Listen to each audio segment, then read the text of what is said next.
ಶ್ರೀ ಮಂಜುನಾಥಾಯನಮ ಪೂಜ್ಯ ಕವಂದರಾಗು ಮಾತೃಶ್ರಮನವರ ಕೃಪಾಶವನ್ನು ಬಿಡ್ತಾ ಇದನ್ನೇ ನಾವು ನಮ್ಮ ಕೊಪ್ಪ ಮತ್ತು ಯನ್ನಾಪುರ ತಾಲೂಕಿನ ಮಾದರಿ ರೈತರಾಗಿರ್ತಕ್ಕಂಥ ಮಾವಿನಮನೆ ತಿಮ್ಮಣ್ಣನವರ ಒಂದು ಕೃಷಿ ಜಮೀನಿಗೆ ಭೇಟಿ ನೀಡಿದ್ವಿ.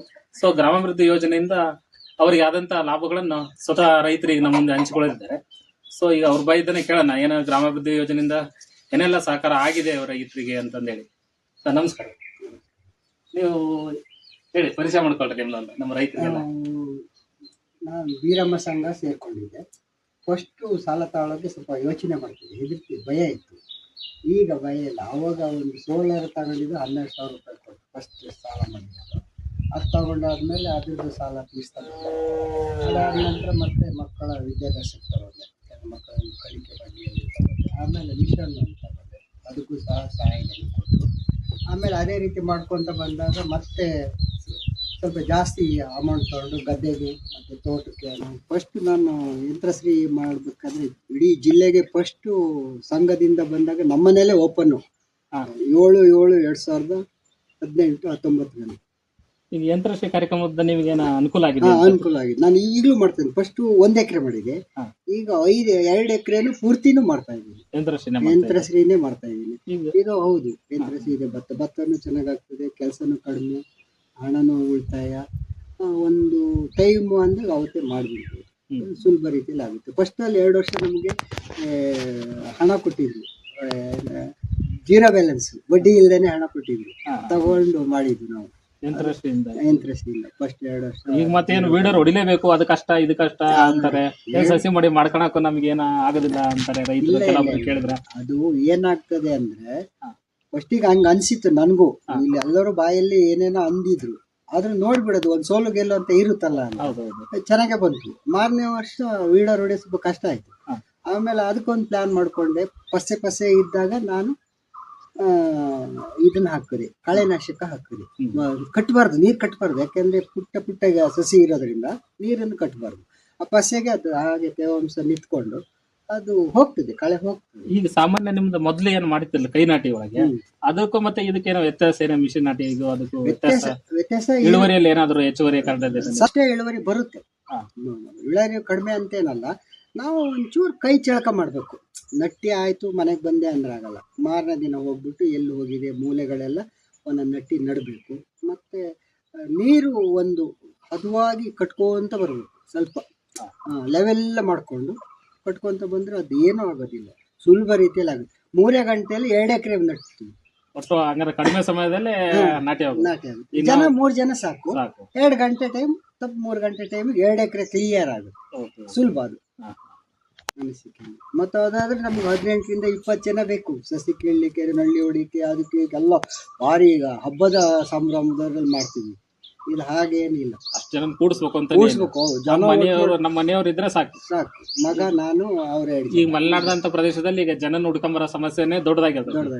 ಈಗ ಒಂದು 10-12 ಜನ ಬೇಕಂದ್ರೆ ಹುಡುಕೋದು ಕಷ್ಟ. ಹೌದು, ಕಷ್ಟ. ಇದಕ್ಕೆ 3 ಜನ ಆದ್ರೆ ನಮ್ಗೆ ಅದೇ ನಾವು ನಾಟಿ ಮಾಡ್ತೀವಿ. 3 ಗಂಟೆ ಟೈಮು. ಅವಾಗ ನಾವು ಬೆಳಿಗ್ಗೆ ತಿಂಡಿಗೆ 10-12 ಜನ 20 ಜನ ತಿಂಡಿ, ಮಧ್ಯಾಹ್ನ ಊಟ, 4 ಗಂಟೆ ಕಾಫಿ. ಈಗೇನಿಲ್ಲ, 3 ಜನ ಇದ್ರೆ 10 ಗಂಟೆ ಕಾಫಿ ಮನೆಗೆ ಬರ್ತೀವಿ. ಬೆಳಿಗ್ಗೆ 7 ಗಂಟೆ ಸ್ಟಾರ್ಟ್ ಮಾಡಿದ್ರೆ 3 ಗಂಟೆ ಟೈಮ್, 12 ಗಂಟೆ ಸ್ಟಾರ್ಟ್ ಮಾಡಿದ್ರೆ ಮತ್ತೆ ಮಧ್ಯಾಹ್ನ 3 ಗಂಟೆ ಟೈಮ್, ಅಷ್ಟೇ ಟೈಮು. ಒಂದು ಕಾಫಿಗೆ ಮನೆಗೆ ಬರ್ತೀವಿ, ಇಲ್ಲ ಊಟಕ್ಕೆ ಮನೆಗೆ ಬಂದ್ಬಿಡ್ತೀವಿ. ನಟ್ಟಿನೇ ಆಗೋಯ್ತು. ಏನು ಎಷ್ಟು ಎಕರೆ ಇದು ಈಗ ನೀವು ಸ್ವತಃ ಮಾಡ್ಕೊಂಡ್ರದ ನರ್ಸರಿ? ಈಗ ನರ್ಸರಿ ಸ್ವತಃ ಮಾಡ್ತೀವಿ. ಈಗ ಒಂದು 2 ವರ್ಷದ ಹಿಂದೆ ಇಲ್ಲಿ ರಾಜು ಪೂಜಾರಿ ಮನೆಯಲ್ಲಿ ಒಂದು ಯಾರ್ಯಾರನ್ನ ಕರೆಸಿದ್ರು ತಂದಿದ್ದರು. ಆವಾಗ ಬಂದಾಗ ಕಾಫಿ ಬಗ್ಗೆ ಸ್ವಲ್ಪ ಮಾಹಿತಿ ಹೇಳಿದ್ರು. ಮಾಹಿತಿ ಹೇಳಿದ ತಕ್ಷಣ ನಾನು ಆವಾಗ ಅದೇ ಟೈಮಲ್ಲಿ ನಾನು CRS ಇಂದ ಒಳ್ಳೆ ಬೀಜಗಳೇ ಬೇಕು ಅಂತ ಆಯ್ಕೆ ಮಾಡಿಕೊಂಡು ತಗೊಂಡ್ಬಂದು C*R ಅಂತೇಳಿ ಅದನ್ನೇ ತಂದು ಬೀಜ ಮಾಡಿ ಹಾಕಿದ್ದೀನಿ.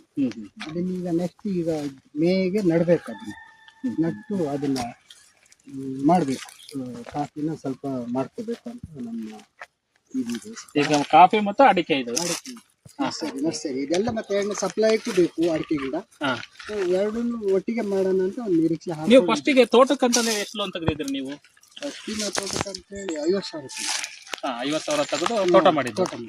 ಆಮೇಲೆ ಮತ್ತೆ 2ನೇ ಸೇರಿ ಸ್ಪ್ರಿಂಕ್ಲರಿಗೆ ಅಂತೇಳಿ ಮತ್ತೆ 2 ಲಕ್ಷ ತಗೊಂಡೆ. ಸ್ಪ್ರಿಂಕ್ಲರು ಮತ್ತೆ ಕೃಷಿ ಹೊಂಡ. ಸ್ಪ್ರಿಂಕ್ಲರ್ ಮತ್ತೆ ಕೃಷಿ ಹೊಂಡ ಸೇರಿ 2 ಲಕ್ಷ ತೆಗೆದು.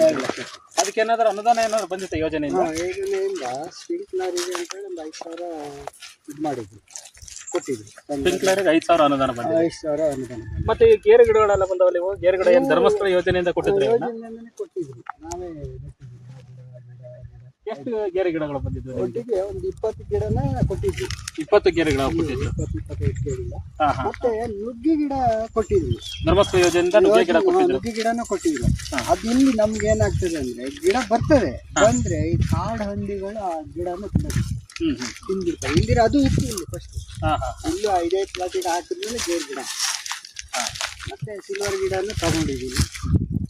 ಈಗ ಇದು ಏನು ಗೇರು ಗಿಡ ಏನು 25 ಗಿಡ ಇದಾವ ಈಗ ನಿಮ್ಮಲ್ಲಿ? 25 ಇಲ್ಲ, ಒಂದು 10-12 ಹೋಗ್ಬಿಡ್ತವೆ. ಅವು ಯಾಕೆಂದ್ರೆ ಅನಿವಾರ್ಯ ನೀರಿನ ಒಂದು ಸಮಸ್ಯೆ, ಕರೆಕ್ಟಾದ ವ್ಯವಸ್ಥೆ ಮಾಡಿದ್ರೆ ಹೋಗ್ಬಿಡುತ್ತೆ. ಇಲ್ಲಾಂದ್ರೆ ಅವು ಹೋಗೋದಿಲ್ಲ. ಯಾವುದೇ ಗಿಡ ಆದ್ರೂ 1 ವರ್ಷ ಕರೆಕ್ಟಾಗಿ ಸಾಕಿತ್ತು ಅಂದ್ರೆ 2ನೇ ವರ್ಷದಿಂದ ಅವು ಏನೂ ಆಗೋದಿಲ್ಲ, ಒಂದೇ ಬರ್ತದೆ. ನಮ್ಮಲ್ಲಿ ಕಾಡು ಪ್ರಾಣಿ ಹಾವಳಿಯಿಂದನೇ ಹೋಗುತ್ತೆ. ಬೇಲಿನ ಸೈಕನ್ನು IBX ಮಾಡ್ಕೊಂಡಿದ್ದೀವಿ. ಈಗ IBX ಸಂತೆ ಬೆಲೆಗೆ ಏನಾದ್ರು ಲೋನ್ ಮಾಡಿದ್ರೆ, ಯೋಜನೆಯಲ್ಲಿ ಲೋನ್ ತೆಗೆದಿರ?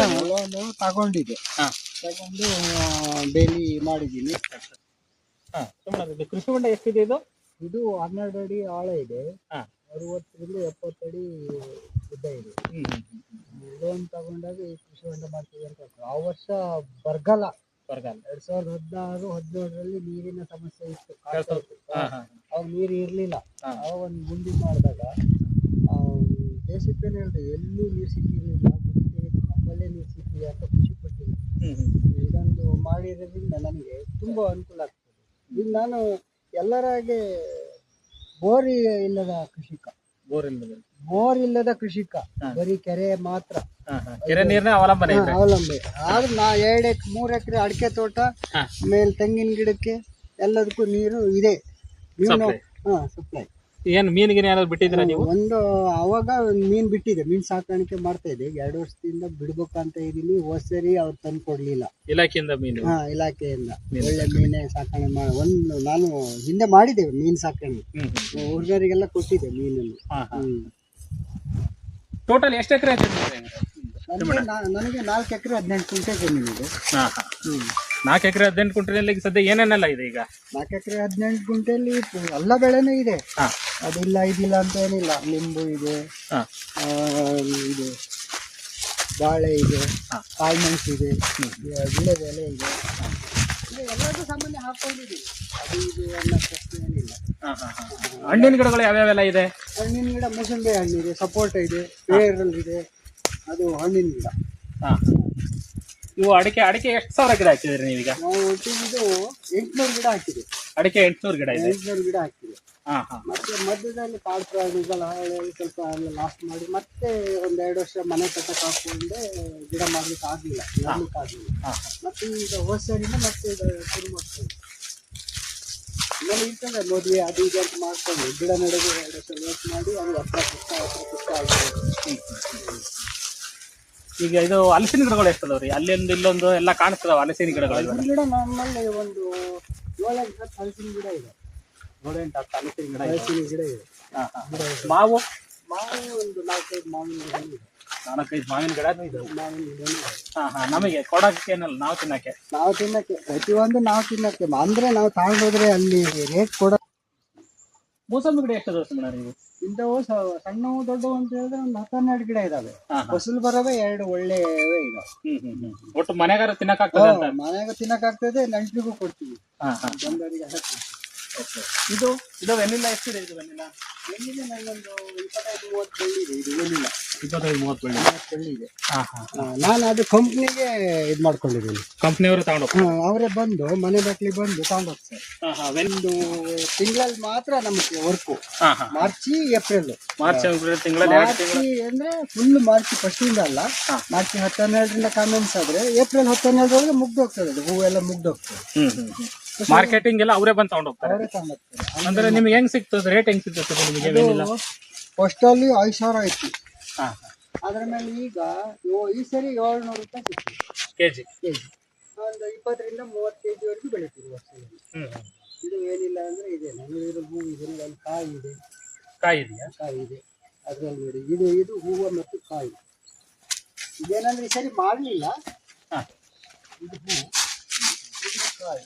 ಏನಿಲ್ಲ, ಹೂವು ಮತ್ತು ಕಾಯಿ. ಮಾರ್ಕೆಟಿಂಗ್ ಎಂತ ಸಮಸ್ಯೆ ಇಲ್ಲ, ಕಂಪ್ನಿಯವ್ರು ತಗೊಂಡು ಹೋಗ್ತಾರೆ ಅಂದ್ರೆ. ಕಂಪ್ನಿಯವರಿಗೆ ನಾನು ಅಗ್ರಿಮೆಂಟ್ ಮಾಡ್ಕೊಟ್ಟಿದ್ದೀನಿ. ಹಾ ಹಾ 12 ವರ್ಷ ಅಗ್ರಿಮೆಂಟ್ ಮಾಡ್ಕೊಟ್ಟಿದ್ದೀನಿ. ಅವರೇ ಬರ್ತಾರೆ. ನಾವು ಕುಯ್ಲಿಕ್ಕೂ ಸಮಸ್ಯೆ ಇಲ್ಲ. ಅವ್ರು ಫೋನ್ ಮಾಡಿ ಹೇಳಿದಾಗ 2 ದಿನದಲ್ಲಿ ಇಂಥ ದಿನ ಅಂತ ಬರ್ತಾರೆ, ನಾವು ಕುಯ್ದು ಇಟ್ಟಿರ್ತೀವಿ. ಮನೆಯಲ್ಲೆಲ್ಲ ಫೋಟೋ ಮಾಡ್ಕೊಂಡು ಅಮೌಂಟ್ ನಮ್ಮ ಅಕೌಂಟಿಗೆ ಹಾಕ್ತೀವಿ. ಅಮೌಂಟ್ ಅಕೌಂಟ್ಗೆ ಅದು ನಮಗೆ ಸಮಸ್ಯೆ ಇಲ್ಲ. ಮಾರ್ಕೆಟಿಂಗ್ ಸಮಸ್ಯೆ ಕೇಳಬೇಕಾಗಿದ್ದು ಎಲ್ಲ ಏನಿಲ್ಲ. ಈಗ 100 ಕಾಫಿ ಗಿಡ ಇಲ್ಲ? ಇದಾವೆಲ್ಲ ಇದು ಮಾಡ್ಕೊಂಡ್ರೆ ಟೋಟಲ್ ಸುತ್ತ ಸೈಡಲ್ಲೆಲ್ಲ ಇದಾವೆ. ಕಾಫಿ ಗಿಡಗಳು, ಕಾಫಿ ಗಿಡಗಳು ಅದು ಹೌದು, ಇದು ಹೌದು, ಹೀಗೆ ಸೈಡಲ್ಲೆಲ್ಲ ಇದಾವೆ. ಮಾಡ್ಬೋದು. ಹಂತ ಹಂತವಾಗಿ ಮಾಡ್ಕೊಂತ ಬಂದಿದ್ದೀರಿ ಎಲ್ಲ ಅಲ್ವಾ? ಬೇಕಲ್ಲ, ಬಾಂಡವಾಳನು ಬೇಕಲ್ಲ. ಇದು 1 ವರ್ಷ ಆದ್ಮೇಲೆ 2011 ನೆನಪಿಗೆ 1 ವರ್ಷ ಆಯ್ತು ನಮ್ಮ ಸಂಘ ಓಪನ್ ಆಗಿದೆ ಅಂತ ಈ ಗಿಡ, ಈ ಬಾಳೆ ಗಿಡ, ಒಟ್ಟು 5 ಗಿಡಗಳು ಇಲ್ಲಿ ನಟ್ಟಿರೋದು. ಪೂಜೆ ಮಾಡಿ 1 ವರ್ಷ ಆಯ್ತು ಅಂತ. ವರ್ಷದ ಒಂದು ಪೂಜೆ ಅಂತ ಮಾಡ್ತೀವಲ್ಲ, ಹಾಗೆ ಈ ಗಿಡ ನೀವು ನಂಬ್ತೀರಾ? ಫಸಲಿಗೆ ಬಂದವಲ್ಲ ಇಷ್ಟು ವರ್ಷದಲ್ಲಿ. ನಿಮಗೆ ಅವಾಗ ಯೋಜನೆ ಬಂದ ನಂತರ ಫಸ್ಟಿಗೆ ಯಾವ್ದಾದ್ರು ಬೇರೆ ಎಲ್ಲಾರು ಫೈನಾನ್ಸ್ ಏನಾರು ಹಣಕಾಸಿನ ವ್ಯವಸ್ಥೆ ಇತ್ತು? ಆದ್ರೆ ಬ್ಯಾಂಕ್ಗಳಲ್ಲೆಲ್ಲ ಕೊಡ್ತಿದ್ರು, ಕಡಿಮೆ ಇಷ್ಟೆಲ್ಲ ಕೊಡ್ತಿದ್ರು. ಡಾಕ್ಯುಮೆಂಟ್ಸ್ ಎಲ್ಲ ಕೊಡ್ಬೇಕಾಗಿತ್ತು. ಈಗಲೂ ಎಷ್ಟು ಕೊಟ್ಟರು 35,000 40,000 ಅಷ್ಟೇ ನಮ್ಗೆ ಲಕ್ಷಗಟ್ಟಲೆ ಕೊಡ್ತಿದ್ವಿ ನಾವು. ಈಗ ಮತ್ತೆ ನಾವು ಧರ್ಮಸ್ಥಳ ಯೋಜನೆ 3 ಲಕ್ಷ ಲೋನ್ ಕೊಡ್ತಾರಲ್ಲ. ಧರ್ಮಸ್ಥಳ ಯೋಜನೆ ಬಂದ್ಮೇಲೆ ಫಸ್ಟಿಗೆ ಹೆದರಿಕೆ ಆಗಿತ್ತು. 1 ಲಕ್ಷ ತಗೊಂಡು 2 ಲಕ್ಷ ತಗೊಂಡು, ಈಗ ಭಯ ಇಲ್ಲ. 2-3 ಲಕ್ಷ ತಗೊಂಡು ತೀರ್ಸ್ತಾನೆ ಇದ್ದೀನಿ. ಈಗಲೂ ಇದೆ, ಸಾಲ ಇದೆ, ಇಲ್ಲ ಅಂತಿಲ್ಲ. ಸಾಲ ಇದೆ, ತೀರ್ಸ್ತಾ ಇದ್ದೀನಿ, ಕಟ್ತಾ ಇದ್ದೀನಿ. ಮತ್ತೆ ಕೆಲವರೆಲ್ಲ ಬಡ್ಡಿ ಜಾಸ್ತಿ ಹಂಗೆ ಹಿಂಗೆ ಅಂತ ಇಲ್ಲ ಇಲ್ಲ ಇಲ್ಲ, ಅದು ನಾನು ಎಷ್ಟೋ ಜನ ವಾದ ಮಾಡಿದ್ದೀನಿ. ನಾವು ವರ್ಷ ಜಾಸ್ತಿ ಮಾಡಿದಾಗ ಬಡ್ಡಿ ಆಗ್ತದೆ. ಒಂದೇ ವರ್ಷಕ್ಕೆ ನೀವು ತಗೊಳ್ಳೋದಾದ್ರೆ ಅವ್ರು ಹೇಳಿದಷ್ಟೇ ಕಟ್ಟೋದಾದ್ರೆ ನಮಗೆ ಅಪ್ಪನಿಗೆ ಸಂಘದವ್ರು ಹೇಳಿದ್ರು, ಯಾರು ಹೇಳಿದ್ರು ಇಲ್ಲ ಬೇಕಾದ್ರೆ. ಅದೇ ನಾನು ಆ ರೀತಿ ಮಾಡ್ಕೊಂಡು ಬಂದು ಮಾರನೇ ಇದ್ರಲ್ಲೇ ನಿರಂತರ ಪತ್ರಿಕೆಯಲ್ಲಿ ಅದೇ ವಿಷಯ ಬಂದ್ಬಿಟ್ಟು, ಬಡ್ಡಿ ವಿಷಯನೇ ಬಂದ್ಬಿಟ್ಟು ನಂಗೆ ಅವಾಗ ತುಂಬಾ ಖುಷಿ ಆಗ್ಬಿಟ್ಟು ಅದಕ್ಕೆ ಓದ್ದಾನೆ ಹೇಳಿದೆ. ಮತ್ತೆ ನಾನು ತಾಂಡೆ ತೋರಿಸಿದೆ, ನಿರಂತರ ಪತ್ರಿಕೆಯಲ್ಲಿ ನೋಡ್ರಿ, ನಾನು ಹೇಳಿ ಸುಳ್ಳು ಅಂತಿದ್ರಲ್ಲ ನೋಡ್ರಿ ಅಂತಂದು ತೋರಿಸಿದ್ದೆ ನಾನು ಸಂಘದಲ್ಲಿ. ನೋಡಿ, ನಾನು ಹೇಳಿದ ವಿಷಯಕ್ಕೂ ಮಾರನೇ ತಿಂಗಳಿಂದು ನಿರಂತರ ಬಂದ ವಿಷಯಕ್ಕೂ ಒಂದೇ ಆಗಿದೆ. ನಂಗೆ ಅವಾಗ ಯಾರು ಹೇಳಿದ್ರು ಅಂತ ಅವ್ರ ಹತ್ರ ತರಲೇನು ಮಾಡಿದೆ. ಈಗ ಮತ್ತೆ ನಾವು ರೈತರಿಗೆ ಈಗ ಶ್ರಮ ವಿನಿಮಯ ಅನ್ನೋ ಕಾನ್ಸೆಪ್ಟ್ ಅಲ್ಲೇ ಕೂಡ ಈ ಬಿಜಿ ಸಂಘ ಶುರುವಾಗಿದಲ್ವಾ? ಹೌದು, ಅವಾಗೆಲ್ಲ ಸೇರ್ಕೊಂಡು ಎಲ್ಲ ಮಾಡ್ತಾ ಇದ್ದು. ಈಗೆಲ್ಲ ವಯಸ್ಸಾಗಿದೆ ಅಂತ ಈಗಲೂ ಒಂದೊಂದು ಕೆಲ್ಸಕ್ಕೆ ಸೇರ್ಕೊಳ್ತೀವಿ, ಒಂದೊಂದು ಕೆಲ್ಸಕ್ಕೆ ಸೇರ್ಕೊಳ್ಳಲ್ಲ. ಈಗೆಲ್ಲ ಮಾಡ್ತೀವಿ, ಈಗೆಲ್ಲ ಆಗ್ತದೆ. ಅದನ್ನ ಸೈಡಲ್ಲಿ ಮಾತ್ರ ಲಿಂಬು ಗಿಡ, ದೊಡ್ಡ ಗಿಡ, ಈ ಮುಸುಂಬೆ ಗಿಡ ಅಂತವೆಲ್ಲ ಸೈಡಲ್ಲಿ ಸುತ್ತಲಿಗೆ. ಈಗ ಮತ್ತೆ ಈ ಪ್ರಾಣಿಗಳು ಅವಳೆ ಆಗದೆ ಇರಂತ ಈಗ ಸುತ್ತಲಿಗೆ ಏನಾದ್ರು ತಂದು ಫಿನಿಶಿಂಗ್ ಏನಾದ್ರು ಮಾಡ್ಕೊಂಡ್ರಿ? ಇಲ್ಲ, ಎಂತದಿಲ್ಲ. ಐಬೆಕ್ಸ್ ಕೊಡ್ತೀವಿ. ಅವಾಗ ಎಷ್ಟೋ ಕಂಟ್ರೋಲ್ ಐಬೆಕ್ಸಿಗೆ ಮಾತ್ರ. ಮುಗಿ ಗಿಡ, ಅಂಟೋಳ ಗಿಡ ಎಲ್ಲ ಬದಿ ಅಷ್ಟೇ. ನೀವು ವಾರಕ್ಕಂತ ಕಟ್ಟಕ್ಕಂತ ಏನು ಸಮಸ್ಯೆ ಆಗ್ತಾ ಇಲ್ವಲ್ಲ? ಇಲ್ಲ, ಹೆಂಗೋ ಮಾಡ್ತಾ ಹೋಗ್ತೀವಿ. ನೋಡಿ, ನಮ್ಗೆ ಫಸ್ಟ್ ಬೆಳೆ ಸಿಗೋದು ವೆನಿಲಾ ಅಂತೀರಿ. ಫಸ್ಟ್ ಎಲ್ಲಾ ಬೆಳೆಗಿಂತ ಫಸ್ಟ್ ಸಿಗೋದು ವೆನಿಲಾದೇ ದುಡ್ಡು. ವೆನಿಲಾ ದುಡ್ಡು ಗದ್ದೆ ತೆಗಿಯಕ್ಕೆ ಹೋಗ್ಲಾಟ ಮಾಡಕ್ಕೆಲ್ಲ ಅದು ಸಿಕ್ಬಿಡ್ತದೆ. ಸಂಘ ಕಂತು ಕಟ್ಟೋಕ್ಕೂ ಆಗ್ತದೆ. ಹೌದು. ನೀವು ಮತ್ತೆ ಈಗ ಯೋಜನೆ ಇಷ್ಟೆಲ್ಲ ಲೋನ್ ತೆಗೆದಿರಿ, ಪ್ರೋತ್ಸಾಹ ಧನಗಳು ಅಂತಂದೇಳಿ ನಿಮಗೆ ಅದಕ್ಕೆ ಯಂತ್ರೋಪಕರಣಕ್ಕಾಗ್ಲಿ ಕೊಟ್ಟಿದ್ದಾರೆ. ನಮಗೆ ಪ್ರೋತ್ಸಾಹ ಧನ ಅಂತ ಹಳವಡೆ ಮಿಷನ್ಗೆ, ಅರ್ಕೆಶಿಲೆ ಮಿಷನ್ಗೆ, ಅದ್ರ ಮೇಲೆ ಮತ್ತೆ ಈ ಸ್ಪ್ರಿಂಕ್ಲರಿಗೆ ಮಾಡಿದ್ನಲ್ಲ. ಸ್ಪ್ರಿಂಕ್ಲರ್ ಮಾಡಿ. ಸ್ಪ್ರಿಂಕ್ಲರ್ ಇಲ್ಲ, ಎಷ್ಟು ಲಕ್ಷ ಲೋನ್ ತೆಗೆದಿದ್ರಿ? ನಾನು ಒಟ್ಟು 2 ಲಕ್ಷ ಸ್ಪ್ರಿಂಕ್ಲರಿಗೆ ಅಂತ, ನೀರಾವರಿಗೆ ಅನುಕೂಲ ಆಗಲಿ ಅಂತ. ಮತ್ತೆ ನಾವು ಮೋಟ್ರ್ ಇಲ್ಲ ಏನಿಲ್ಲ ಅಲ್ಲ, ಮೇಲಿಂದ ಮತ್ತೆ ಕೆಳಗಡೆ ಕೆರೆಗೆಲ್ಲ ಈಗ ಅದರಲ್ಲೇ ಮಾಡ್ಕೊಂತ ಇದ್ದೀವಿ. 2 ಮೋಟ್ರ್ ತಗೊಂಡು ಸ್ಪ್ರಿಂಕ್ಲರ್ ಇಡೀ ಫುಲ್ ಎಲ್ಲ ಅಂಡರ್ಗ್ರೌಂಡ್ ಮಾಡಿ ಪೈಪಲ್ಲೇ ಜೋಡಿಸ್ಬಿಟ್ಟು ಒಟ್ಟು ಸಂಘದ ಸಾಲದಲ್ಲೇ ಮಾಡಿದ್ರೆ. ಪ್ರವಾಸ ಅಂತ ಎಲ್ಲಿಗೆ ಹೋಗ್ಲಿಲ್ವಾ? ರೈತರ ಪ್ರವಾಸ ಅಂತ ಹೋಗಿ ರೈತರ ಪ್ರವಾಸ ಅಂತ ಅವಾಗ ಕರಿತಾ ಇರ್ತಾರೆ. ಅವಾಗ ನಾವು ಹೋಗ್ತಾನೆ ಇರ್ತೀನಿ. ಆ ವಿಷಯಗಳನ್ನ ತಂದು ಇಲ್ಲಿ ಹೇಳ್ತೀನಿ, ಸಂಘದವರಿಗೆಲ್ಲರಿಗೂ ಹೇಳ್ತೀನಿ. ಹೋಗಿದ್ದು ಇಂತಿಂತ ತೋರ್ಸಿದ್ರು ಅಂತ. ಒಂದ್ಸರಿ ಬಯಲು ಹೋಗೋ ರಾಜ್ಯ ಮಟ್ಟದ ಪ್ರವಾಸಕ್ಕೂ ಹೋಗಿದ್ದು. ಈ ಮತ್ತೆ ಕೃಷಿ ತರಬೇತಿಗಳು ಅಂತ ಮಾಡ್ತಾ ಇದ್ದಾವಲ್ಲ, ಈಗ ಮೊನ್ನೆ ಒಂದು ಅಡಿಕೆ ಒಂದು ಕಾರ್ಯಕ್ರಮ ಮಾಡಿದ್ವಿ. ಅದಕ್ಕೆಲ್ಲ ಹೋಗ್ತೀವಿ. ಅಡಿಕೆ ಮತ್ತೆ ಕಾಫಿ ಮಾಡಿದ್ರು, ಕಾಳು ಮೆಣಸಿಂದು ಪ್ರವಾಸ ಮತ್ತೆ ತರಬೇತಿ ಅಂತ ಮನೆಯಲ್ಲಿ ಮಾಡ್ತಾರೆ. ಅವನಿಗೆ ಹೋಗ್ತೀವಿ. ಈಗ ಧರ್ಮಸ್ಥಳ ಯೋಜನೆಯಿಂದಲೂ ಕೃಷಿ ಕಾರ್ಯಕ್ರಮಗಳು ಸಾಕಷ್ಟು ಮಾಡ್ತಾ ಇದಾವೆ ಅಲ್ವಾ? ಮಾಡಿ ನೀವು ಕೂಡ ಬಂದಿದ್ರಿ. ನಾನು ಹೋಗ್ತಾರೆ. ಈಗ ನಮ್ಮ ರೈತರು ಏನ್ ಮಾಡ್ಬೋದು, ಈ ಕೃಷಿ ಕಾರ್ಯಕ್ರಮಗಳಿಗೆ ಭಾಗವಹಿಸಬೇಕು. ಕೆಲವರು ಬರೋದೇ ಇಲ್ಲ, ಕೆಲಸ ಅದು ಇದು ಅಂತ ಹೇಳ್ತಾರೆ. ಇನ್ ಕೆಲವರು ಬರ್ತಾರೆ. ನೀವೇನ್ ಹೇಳ್ತೀರಾ? ನನಗೆ ನನ್ನ ಅನಿಸಿಕೆ ಪ್ರಕಾರ ಅಂದ್ರೆ ಧರ್ಮಸ್ಥಳ ಸಂಗುದು ಅಂದ ತಕ್ಷಣನೇ ಅದಕ್ಕೆ ವ್ಯವಸ್ಥಿತವಾಗಿ ನಡೀತದೆ, ವಿಷಯಗಳು ಕರೆಕ್ಟಾಗಿ ಗೊತ್ತಾಗ್ತದೆ. ಬೇರೆಯದ್ರ ಹಂಗೆ ಅಲ್ಲ, ಒಂದು ಶಿಸ್ತುಬದ್ಧತೆ ಇರುತ್ತೆ. ಅದಕ್ಕೆ ನಾವು ಖುಷಿ ಪಟ್ಟೆ ಹೋಗೋದು. ಇಲ್ಲಿ ಕಡ್ದು ಗುಡ್ಡ ಹಾಕೋದು ಏನಿಲ್ಲ, ಅಲ್ಲಿಗೆ ಹೋಗಿ ಬಂದು ಕೇಳ್ಕೊಂಡ್ ಬಂದ್ರೆ ಸುಮಾರು ವಿಷಯಗಳು ಸಿಗ್ತವೆ ಅಂತಾನೆ ಹೇಳದ್ ನಾನು. ಇಲ್ಲಿ ಹೇಳ್ತೀನಿ ಅವರಿಗೆ ಬರ್ದಿದ್ದರಿಗೆ, ಏನ್ ಕಡ್ದು ಗುಡ್ಡ ಹಾಕ್ತೀಯ, ಹೋಗಲ್ಲ ಅಲೆಸಿದ್ರೆ ಅವ್ರು ಎಷ್ಟು ವಿಷಯಗಳು ಹೇಳ್ತಾರೆ. ಅವ್ರಲ್ಲಿ 10ರಲ್ಲಿ ಒಂದು 5 ನಾವು ಮನಸ್ಸಲ್ಲಿ ಇಟ್ಕೊಂಡ್ರು ಮಾಡ್ಬೋದು ಅಂತ ಬೇರೆಯವರಿಗೂ ಹೇಳ್ತೀನಿ. ಈ ಕಾರ್ಯಕ್ರಮಗಳಿಂದ ನಿಮಗೆ ಉಪಯೋಗ ಆಗಿದೆ, ಪ್ರವಾಸದನ್ನು ಕೂಡ ಅನುಕೂಲ ಆಗಿದೆ. ಅಲ್ಲಿ ಯಾಕೆ ಗೊತ್ತಾ, ಬರಗಾಲದ ಊರಿಗೆ ಕರ್ಕೊಂಡೋಗಿ ತೋರಿಸಿದ್ರಲ್ಲ, ನಾವ್ಯಾಕೆ ಇಲ್ಲಿ ಬೆಳಿಬಾರ್ದು ಅಂತ ಆಸೆ ಬಂದಿರೋದು. ಹೌದು, ಒಬ್ರು ನೋಡಿ ಒಂದ್ ಕಡೆ ನೋಡಿ ಇನ್ನೊಂದ್ ಕಡೆ ಮಾಡಕ್ ಕೂಡ ಪ್ರಚೋದನೆ. ಇನ್ ಕೆಲವೊಬ್ರು ಏನ್ ಹೇಳ್ತಾರಪ್ಪ ಅಂದ್ರೆ ನಾವೆಲ್ಲಿ ಹೋಗೋದಪ್ಪ, ನಮ್ದೇ ಕೆಲಸ ಇರ್ತಾವ ಅಂತ ಹೇಳ್ತಾರೆ. ಸರ್ ನಮ್ದು 365 ದಿನ ಅಂದ್ರೆ 366 ದಿನ ಕೆಲಸ ಇರ್ತದೆ. ಅದು ಇದ್ದೇ ಇರುತ್ತೆ. ಈಗ ರೈತ ಅಂದ್ಮೇಲೆ ಎನಿ ಟೈಮ್ ಇದ್ದೇ ಇರುತ್ತೆ. ಬಿಡು ಇಲ್ದಿದಂಗೆ ದುಡಿಯೋಂತ ಟೈಮೇ ಇರುತ್ತೆ. ಫ್ರೀ ಮಾಡ್ಕೊಂಡು ನಾವು ಹೋಗಕ್ ಸಾಧ್ಯವೇ ಇಲ್ಲ.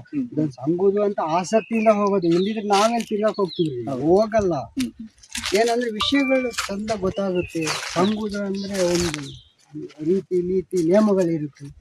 ಅದ್ರಲ್ಲಿ ಹೋದ್ರೆ ವಿಷಯಗಳು ನಮಗ್ ಸಿಗುತ್ತೆ. ಕೆಲ ಹವ್ಯಾಸಗಳು ಬಿಡ್ಬೋದು, ಅದ್ರ ಕಡೆ ಗಮನ ಕೊಡ್ಬೋದು ಅನ್ನೋದಕ್ಕೆ ನಾವು ಹವ್ಯಾಸಗಳು ಅಂದ ಕೂಡಲೇ ನೆನಪಾಯ್ತು. ಈಗ 2000 ಮಧ್ಯವರ್ಜನ ಶಿಬಿರ ಮಾಡಿದ್ರಲ್ಲ ಏನಾದ್ಪುರದಲ್ಲಿ, ನಿಮ್ ಕೊಡದಿದ್ದಾರೆ ಜನ ಬಂದಿದ್ರು ಅನ್ಸುತ್ತೆ. ನಾನು 4 ಜನ ಕರ್ಕೊಂಡು ಹೋಗ್ಬಿಟ್ಟಿದ್ದೆ. 4 ಜನ ನಾನು ಕುಡ್ಕೋರಿಗೆ ಬರೀ ಒಂದ್ ಮಾತಿನ ಮುಖಾಂತರನೇ ಅವ್ರು ಒಪ್ಕೊಂಡು ಬಂದು ಸೇರ್ಕೊಂಡ್ಬಿಟ್ರು ಸರ್. ಈಗ ಎಂತ ಕುಡಿಯೋ ಬಿಟ್ಟಿದ್ದಾರೆ? ಬಿಟ್ಟಿದ್ದಾರೆ. ಈಗಲೂ ಒಬ್ನಿಗೆ ನಾವು ಫೋನ್ ಮಾಡ್ತಾನೆ ಇರ್ತೀವಿ, ಇಲ್ಲ ಈಗ ಚೆನ್ನಾಗಿದ್ದೀನಿ, ಸ್ವಲ್ಪ ದಿನ ಇದಾಗಿತ್ತು, ಈಗ ಚೆನ್ನಾಗಿದ್ದೀನಿ ಅಂತ ನಾವು. ಕೃಷಿ ಮೇಳ ಬಗ್ಗೆ ಅಂತ ಹೇಳ್ತೀರಿ. ಕೃಷಿ ಮೇಳಗಳು ನೀವು ಕೂಡ ಮಾಡಿದ್ರಿ ಮಾಡಿದ್ವಿ, ಅದಕ್ಕೂ ಭಾಗವಹಿಸಿದ್ದೀನಿ. ಕೊಪ್ಪದಲ್ಲಿ ಮಾಡಿದಾಗ ಎತ್ತುಗಳನ್ನೆಲ್ಲ ಕರ್ಕೊಂಡು ಹೋಗಿದ್ದೀನಿ. ಎತ್ತಿನ ಗಾಡಿಗಳು ಕರ್ಕೊಂಡು ಹೋಗಿದ್ದೆ. ತುಂಬಾ ಖುಷಿಯಾಗಿತ್ತು ಅದು. ಯಾವ್ದೋ ಕಾನೂರಾಯಣ ಫಿಲಂನಾಗ ಕೂಡ ನೀವು ಬಂದಿದ್ರಿ ಅಂತ ಕೇಳ್ಪಟ್ಟೆ. ಹೌದು.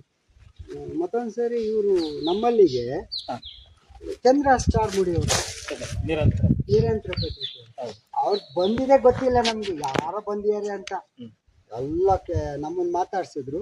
ಮಾತಾಡ್ಸಲ್ಲ ಆದ್ಮೇಲೆ ಇವ್ರು ಯಾರು ಅಂತ ಕೇಳಿದಾಗ ಅವಾಗ ಹೇಳ್ತಾರೆ ನಾವು ಚಂದ್ರ ಸ್ಟಾರ್ ಮುಡಿ. ಅವಾಗ ನಂಗೆ ಖುಷಿ ಆಯ್ತ್ರಿ. ಅವಾಗ ಹೋಗಿ ಅವ್ರನ್ನ ತಪ್ಕೊಂಡು ನಂದೊಂದು ಫೋಟೋ ತೆಗೀರಿ ನಿಮ್ ಜೊತೆಗೆ ಅಂತೇಳಿ ತಕೊಂಡು ನೋಡಿ. ಈಗ ಹಳ್ಳಿ ಮೂಲೆಗೆ ಅವ್ರು ಬಂದಿದ್ದಾರೆ ಅಂದ್ರೆ ಅದಕ್ಕೆ ನಾವು ಖುಷಿ ಪಟ್ಬಿಟ್ಟೆ ಕಣ್ರಿ ಅವ್ರು ಬಂದಿದ್ದಕ್ಕೆ. ಸಂಘದಲ್ಲಿ ಎಷ್ಟು ಜನ ಇದ್ರಿ ನೀವು? ಸಂಘದಲ್ಲಿ ಎಷ್ಟು ಜನ? ಸಂಘದಲ್ಲಿ ನಾವು ಎಲ್ಲರೂ ಇದೀವಿ. ಎಷ್ಟು ಜನ ಮೆಂಬರ್ ಇದ್ದೀರಿ ಈಗ? ನಾವೀಗ 5 ಜನ ಇದೀವಿ. 5 ಜನ ಮೆಂಬರ್ ಇದೀವಿ. ಒಬ್ರು ವಯಸ್ಸಾಗಿ ಅವ್ರು ತೀರ್ತಿದ್ರು, ಮತ್ತೊಬ್ರು ಅನಿವಾರ್ಯ ಕಾರಣದಿಂದ ಬಿಟ್ಟರು. ಅವರು 5 ಜನ ಇದೀವಿ. ಈಗ ನಾನು ಕೆಲವು ನಿಮ್ಮ ಒಂದು ಇದ್ರಲ್ಲಿ ಏನಂತಂದ್ರೆ ರೈತರಿಗೆ ಒಟ್ಟು ಅನುಕೂಲ ಇದೆ. ಕೃಷಿ ವಿಭಾಗದಿಂದ ಕೂಡ ಸಾಕಷ್ಟು ಮಾಹಿತಿ ಸಿಕ್ಕಿದೆ ನಿಮಗೆ. ಒಕ್ಕೂಟ ಇದ್ರಲ್ಲಿ ಒಂದು 5 ವರ್ಷ ಕಾರ್ಯದರ್ಶಿಯಾಗಿ ಇದ್ದೆ, ಬಾಳಿ ಒಕ್ಕೂಟ ಇದ್ರಲ್ಲಿ. ಮತ್ತೆ ಅಧ್ಯಕ್ಷರು ಸದಸ್ಯರು ಆಗ್ತಾ ಇರ್ತೀವಿ. ಮತ್ತೆ ಏನಾರ ಒಂದು ಸಂಘದ ಅಂದ ತಕ್ಷಣ ನಂಗೆ ಅದೊಂದು ಆಸೆ, ಹೋಗ್ಬಿಡ್ಬೇಕು ನೋಡ್ಬೇಕು ಅನ್ನೋದೊಂದು ಆಸೆ ಅವಾಗಿಂದನೂ ಬಂದಿದೆ, ಈಗಲೂ ಇದೆ. ಈಗಿನವ್ರು ಜಾಸ್ತಿ ಸಂಘ ಅಂತ ಅಂದ್ಬಿಟ್ಲೆ ಅದೇನಪ್ಪಾ ಅಂತ ಒಂದೇನು ದೊಡ್ಡ ಇದನ್ನ ಮಾಡಿದೆ ಅವರಿಗೆ ಹೇಳಿದ್ರೆ ಅರ್ಥ ಆಗೋದಿಲ್ಲ. ಯಾಕೆ ಅಂದ್ರೆ ಬೇರೆ ಕಾರ್ಯಕ್ರಮಕ್ಕೆ ಹೋಗಿ ವಿಷಯ ತಿಳ್ಕೊಳ್ಬೇಕು, ಸಂಘದ ಕಾರ್ಯಕ್ರಮಕ್ಕೆ ಹೋಗಿ ವಿಷಯ ತಿಳ್ಕೊಳ್ಬೇಕು, ತುಂಬಾ ಡಿಫ್ರೆನ್ಸ್ ಇದೆ. ಇದರೆಲ್ಲ ತಿಳ್ಕೊಂಡಂತ ತುಂಬಾ ಇರುತ್ತೆ. ಮಾಡಿರೋದು ಯಾವ ಒಂದ್ ಇದ್ರಲ್ಲೂ ತಗೊಳಕ್ ಆಗಲ್ಲ. ಮತ್ತ ನಮ್ದು ಸರ್ಕಾರದ್ದು ರಿಕಾರ್ಡ್ ಇಲ್ಲ, ಸರ್ಕಾರಕ್ಕೆ ಅರ್ಜಿ ಕೊಟ್ರೆ ಅವ್ರು ಕೊಡಲ್ಲ. ಏನು ಸಂಘದ ಲೋನ್ ಗಿನ್ ತಗೊಂಡು ಇದನ್ನೆಲ್ಲ ರೆಡಿ ಮಾಡಿಸ್ಕೋಬೇಕು ನಾವು. ಅದ್ರ ಸಂಘದಲ್ಲಿ ಅದನ್ನ ರೆಕಾರ್ಡ್ಸ್ ಏನ್ ಕೊಡ್ಬೇಕು ಅನ್ನೋದೇನಿಲ್ಲ. ಅದೇನಿಲ್ಲ, ನಾವು ಮಾಡ್ತೀವಿ. ಒಂದ್ ಜಾಗ ಇದೆ ಅಂದ್ರೆ ಕೊಟ್ಬಿಡ್ತೀವಿ. ಮಾಡ್ತಾನೆ ಅನ್ನೋದು ಅವನಲ್ಲಿ ಇದೆ ಅಂದ್ರೆ ಸಾಲ ಕೊಡ್ಲಿಕ್ಕೆ ಅವ್ರ ಯೋಚನೆನೇ ಮಾಡಲ್ಲ. ನಾನು 2-3 ಸರಿ ಸಾಲ ತಗೊಂಡಿದ್ವಿ. 2 ಲಕ್ಷ ಫಸ್ಟಿಗೆ ಭಯ ಇತ್ತು. 10,000 ತಗೊಂಡಾಗ್ಲೇ ನಾವು ಭಯ ಪಟ್ಟಿದ್ದೆ. ಆಮೇಲೆ 10ರಿಂದ 20, 50, 1 ಲಕ್ಷ, 2 ಲಕ್ಷ ಮಕ್ಕಳ ವಿದ್ಯಾಭ್ಯಾಸ ಅದ್ರಲ್ಲೇ, ಮನೆ ಕಟ್ಟಿದ್ದು ಅದ್ರಲ್ಲೇ ಸಾಲ ತಗೊಂಡೆ ಮಾಡಿದೀನಿ, ತೀರ್ಸಿದೀನಿ. ಮದುವೆಗೂ ಸಾಲ ತಗೊಂಡೆ ಮದುವೆ ಮಾಡಿದೀನಿ. ಅದ್ರದ್ದೊಂದು ಹಣ ತಗೊಂಡ್ರೆ ನಮ್ಗೆ ಒಂದು ದೇವರದು ಒಂದು ಆಶೀರ್ವಾದ ಗ್ಯಾರಂಟಿ ಅಂತ ನಾನೇ ಹೇಳ್ತೀನಿ. ಅವರ ಹಣಕ್ಕೆ ಅಷ್ಟು ತೂಕ ಇದೆ. ಅವ್ರು ಕೊಡೋದು ಇವರು ಹೇಳಿದ್ರು ನಾವು ಕೊಡೋದು ಒಂದು ಪ್ರಸಾದ ಅಂತ. ಹೌದು.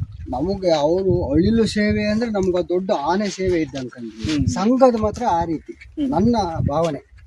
ಯಾರು ಏನೋ ಅನ್ಕೊಂಡ್ರು ಸಂಘದಲ್ಲಿ ಹಣ ತಗೊಳ್ಳೋದು ಇನ್ವೆಸ್ಟ್ ಆಗಲ್ಲ, ಕಟ್ಲಿಕ್ಕೂ ಸ್ವಲ್ಪ ಅಡೆತಡೆ ಬಂದ್ರು ಅದು ಯಾವುದೋ ದೇವರ ಅನುಗ್ರಹದಿಂದ ಅದು ಸರಿಯಾಗ್ಬಿಡುತ್ತೆ. ಅವರ ಆಶೀರ್ವಾದ ನಮ್ಮ ಒಳ್ಳೆ ಭಾವನೆ ಇದ್ರೆ ಯಾವ್ದಾದ್ರು ಒಂದು ರೀತಿಯಲ್ಲಿ ಹಣ ಸಿಗುತ್ತೆ. ಅದೇ ಹೇಳಿದ್ನಲ್ಲ, ಯಾವ್ದಾದ್ರು ಒಂದು ಬೆಳೆ ಆ ಟೈಮಿಗೆ ಸಿಕ್ಬಿಡುತ್ತೆ, ಇಲ್ಲ ಯಾರು ತಗೊಂಡವ್ರು ಇದ್ದರೆ ಕೊಡ್ತಾರೆ, ಆಗ್ಬಿಡುತ್ತೆ. ನಿಮ್ಮ ಕುಟುಂಬದವರು ಸಂಘದಾಗಿದ್ದಾರಾ? ನಮ್ಮ ಮನೆಯವರು ಸಂಘದಲ್ಲಿದ್ದಾರೆ. ಅವರು ನನ್ನ ಒಂದು ಇದು ನಿಂದು ಆರೋಗ್ಯ ಚಂದ ಇಲ್ಲ ಮರಕ್ಕೆ ನೀನು ಸಂಘ ಸೇರ್ಕ, ನೀನು ಚೆನ್ನಾಗಿ ಆಗ್ಬೋದು ಅಂತೇಳಿ ಅವಳನ್ನು ಸಹಿತ ಸಂಘ ಸೇರಿಸಿದ್ದೀನಿ. ಸೇರಿಸಿ ಅವಳು ಇದರಲ್ಲೂ ಒಂದ್ಸರಿ 1 ಲಕ್ಷ ತೆಗೆದು ಸಾಲ ತೀರಿಸಿದ್ದೀನಿ. ಮತ್ತೊಂದ್ಸರಿ ಮದುವೆಗೆ ಅಂತ ಅವಳ ಹೆಸರಲ್ಲಿ 2 ಲಕ್ಷ ಸಾಲ ತಗೊಂಡಿದ್ದೀನಿ. ಅದು ಈಗ 1 ಲಕ್ಷ ಜಮಾ ಆಗಿದೆ, ಈಗ 1 ಲಕ್ಷ ಇದೆ. ಈಗ ಆರೋಗ್ಯ ಸರಿ ಇಲ್ಲ ಅಂದ್ರಲ್ಲ, ಸುರಕ್ಷೆ ಮಾಡಿಸ್ತಿದ್ದೀರಾ ನೀವು? ಸುರಕ್ಷೆ ಎಲ್ಲರಿಗೂ ಮಾಡಿಸ್ತೀನಿ, ಪ್ರತಿ ವರ್ಷನೂ ಮಾಡಿಸ್ತಾ ಸುರಕ್ಷದ ಅನುಕೂಲ ಆಗಿದೆ. ನಾನು ಸುರಕ್ಷದಿಂದ ನಾನು ಇಷ್ಟೇ ಹೇಳೋದು, ಸುರಕ್ಷೆ ಮಾಡ್ತೀನಿ, ದೇವರೇ ನಮ್ಗೆ ಆಯಸ್ಸು ಆರೋಗ್ಯ ಕೊಡು ಅಂತೀನಿ. ಅದರಿಂದ ಏನು ಬರೋದು ನನಗೇನು ಆಗ್ಲೇ ಇಲ್ಲ, ಕೆಲವರು ಅದು ಬರೋದು ಬೇಡ. ನಾನು ಬೇಕಾದ್ರೆ ಸುರಕ್ಷೆ ಕೊಡ್ತೀನಿ, ನಮ್ಗೆ ದೇವರೇ ಆರೋಗ್ಯವನ್ನು ಕೊಟ್ಬಿಡಿ. ಇದು ಯಾರಿಗಾರು ಹೋಗ್ಬಿಡ್ಲಿ, ನಾನು ಯಾಕೆಂದ್ರೆ ಅನುಭವಿಸಿದ್ದೀನಿ, ಆಸ್ಪತ್ರೆಗಳು ತಿರುಗಿ ಅನುಭವಿಸಿದ್ದೀನಿ. ಆಗ್ಬಾರ್ದು, ನಮಗೂ ಬರಬಾರ್ದು ಅಂತ ನಾನು ಕಟ್ತೀನಿ. ಸುರಕ್ಷೆ ಹೌದೌದು. ಕೋಳಿನೂ ಇದೆ. ಎಷ್ಟಿದೆ ಕೋಳಿ? ಒಂದು 7-8 ಕೋಳಿ ಇದೆ. ಮರಿಗಳು ಒಂದು 10 ಆಕಳು ಇದೆ. ಆಕಳು ಒಂದು 2-3 ಇದಾವೆ. ಮನೆಗೆ ಹಾಲು ಉಳ್ಳೆ ಅಂತ ಮನೆಗೆ. ಇದು ಫ್ರೀ ಸರ್ವಿಸ್ ನೀರು ನಾವೊಂದು 25-30 ಸಾವಿರ ಖರ್ಚು ಮಾಡಿದ್ರೆ ಇಲ್ಲೇ ಬರ್ತಾಳೆ. ಗಂಗೆ ಯಾವತ್ತು ಕೆಳಗಿರೋಲ್ಲ, ಈಶ್ವರನ ತಲೆ ಮೇಲೆ ಇದ್ದಂಗೆ ಈ ಜಮೀನಲ್ಲಿ. ನೀರಿನ ಸಮಸ್ಯೆ ಇಲ್ಲ ನಿಮಗೆ? ಸಮಸ್ಯೆ ಇಲ್ಲ, ವ್ಯವಸ್ಥೆ ಮಾಡ್ಕೋಬೇಕು. ಅದಕ್ಕೆ ಇರೋದನ್ನ ನಾವು ಸರಿಯಾಗಿ ಬಳಕೆ ಮಾಡ್ಕೋಬೇಕು. ಅಡಿಕೆ ಎಲ್ಲ ತುಂಬಾ ಆಗಿದೆ. ಎಷ್ಟು ಕ್ವಿಂಟಲ್ ಆಗಿದೆ ಅಡಿಕೆ? ಅಡಿಕೆ ಈ ಸರಿ ಸ್ವಲ್ಪ ಕಡಿಮೆ ಬೆಳೆ. 16-18 ಕ್ವಿಂಟಲ್ವರೆಗೂ ತೂಗ್ತಿರ್ತೀನಿ. ಅದೇ ಈ ವರ್ಷ ಕಡಿಮೆ, ಸರಿನೂ ಕಡಿಮೆ ಬೆಳೆ. ಅದು ಕಾರಣ ಗೊತ್ತಿಲ್ಲ, ರೋಗನೋ ಅಥವಾ ಮಳೆ ಜಾಸ್ತಿ ಆಯ್ತೋ ಗೊತ್ತಿಲ್ಲ. ಇವಾಗ ಮನೆಯಾರ ಮಾಡ್ತಾನೆ ದೊಡ್ಡ ನಾವು ಮನೆಯಲ್ಲಿ ಒಬ್ಬರಿಬ್ರು ಮಾಡ್ಕೊಂಡು ನಾವೇ ಮಾಡೋದು ಇದೆಲ್ಲ. ಊಟವನ್ನು ತೆಗಿಯೋದು, ಮಿಷನಿಗೆ ಹಾಕೊಳ್ಳೋದು, ಅದನ್ನ ಬಡಿತೀವಿ, ಮಿಷನ್ಗೆ ಹಾಕ್ತೀವಿ, ಮಾಡ್ತೀವಿ. ಅಲ್ಲಿ ಒಲೆ ಆ ರೀತಿ ಒಂದು ಟೆಕ್ನಾಲಜಿ, ನಮ್ಮದೇ ಟೆಕ್ನಾಲಜಿ ಒಲೆ ಮಾಡ್ಕೊಂಡಿದ್ದೀವಿ. ಗೋಬರ್ ಗ್ಯಾಸ್ ಅಂತ ಮಾಡಿದ್ದೀರಾ ನೀವು? ಗೊಬ್ಬರ ಗ್ಯಾಸ್ ಅಂತ ಮಾಡಿದ್ದೀವಿ. ಇದು ಗೊಬ್ಬರ ಸರಿ ಹಾಕಿ ಅದ್ರದ್ದು ಒಂದು ಲೋನ್ ತಗೊಂಡಿದ್ದೆ. ಗೋಬರ್ ಗ್ಯಾಸ್ ಅಂತ ಲೋನ್ ತೆಗೆದಿದ್ರಿ? 12,000 ತಂದು ಆಮೇಲೆ ಅವರೇ ಎಲ್ಲ ರೆಡಿ ಮಾಡಿ ಕೊಟ್ಬೋದು. ಇದೆ ಗೋಬರ್ ಗ್ಯಾಸ್ ಇದೆ. ಈ ಗ್ಯಾಸ್ ಟೈಮ್ ವ್ಯತ್ಯಾಸ ಆದ್ರೆ ಅದು ಇರುತ್ತೆ. ಅಡಿಕೆ ನರ್ಸರಿ ಮಾಡಿರಲ್ಲ, ಸಿಕ್ಕಾಪಟ್ಟೆ ಅಡಿಕೆ ಗಿಡ ಮತ್ತೆ ಮಾಡ್ತಿದ್ದೀರಾ ಈಗ? 2ನೇ ಮಡಗಿ ಅಂತ ಕೊಡ್ಲಿಕ್ಕೆ ಕಾಳೆ ತೋಟಕ್ಕೆ. ಮತ್ತೆ ಇಲ್ಲಿ ನಮ್ಮಲ್ಲಿ ಕಾಡು ಪ್ರಾಣಿ ಹಾವಳಿ ಇದ್ದಾಗ ಯಾವತ್ತೂ ಏನಾಗ್ತದೆ ಅಂತ ಗೊತ್ತಿರಲ್ಲ. ಹಂಗಾಗಿ ಅದು ಇಟ್ಕೊಂಡೇ ಇರ್ಲೇಬೇಕು, 100-250 ಅಂತ ಇಟ್ಕೊಂಡು ಇರ್ಲೇಬೇಕು.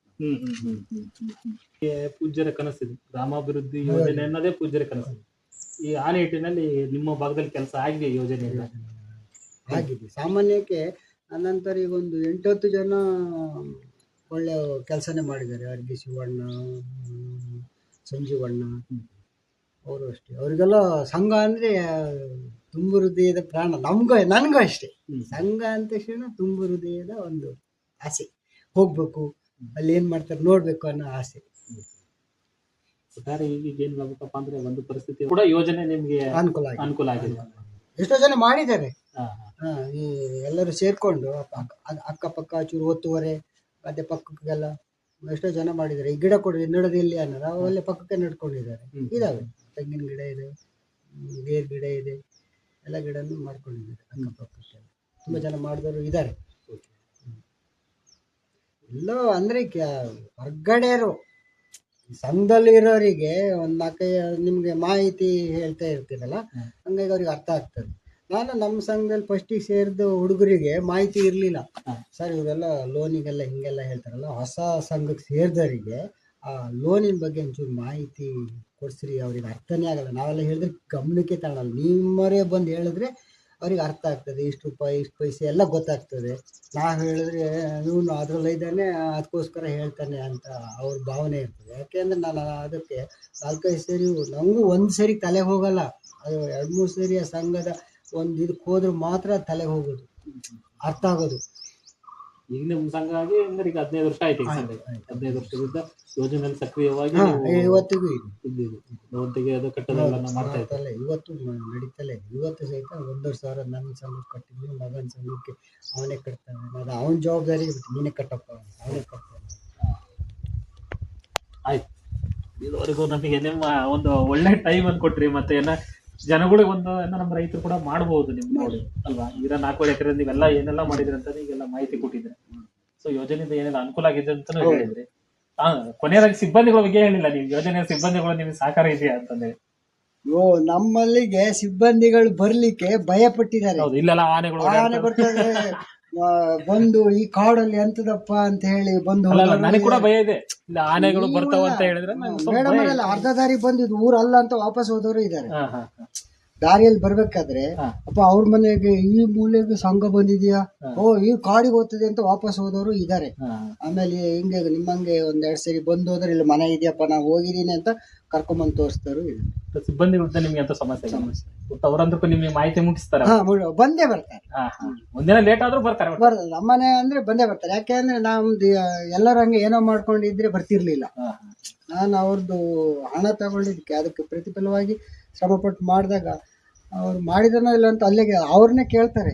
ಅವಾಗ ಅಲ್ಲಿ ಅವರೇ ಹೇಳ್ತಾರೆ, ನಾವೇನು ಹೇಳೋದು ಬೇಡ, ಅವರು ಬಿಡಪ್ಪ ಅವರು ಸಂಘ ಅಂದ್ಬಿಟ್ರೆ ಪ್ರಾಣ ಅಂತಾರೆ. ಅಷ್ಟೊಂದು ಜನನೇ ಹೇಳ್ತಾರೆ, ನಾವು ಹೇಳೋದೇ ಬೇಡ. ಆ ರೀತಿ ಹೇಳಿ ಬರ್ತಾರೆ. ಸೊ ಇದುವರೆಗೂ ನೀವು ನಮ್ಮ ಜೊತೆ ಇಷ್ಟೆಲ್ಲ ಮಾಹಿತಿ ಹಂಚ್ಕೊಂಡಿದ್ರ. ಸೊ ನಿಮ್ಮ ಮಾಹಿತಿಗಾಗಿ ಧನ್ಯವಾದ. ಮತ್ತೆ ಸಿಗ.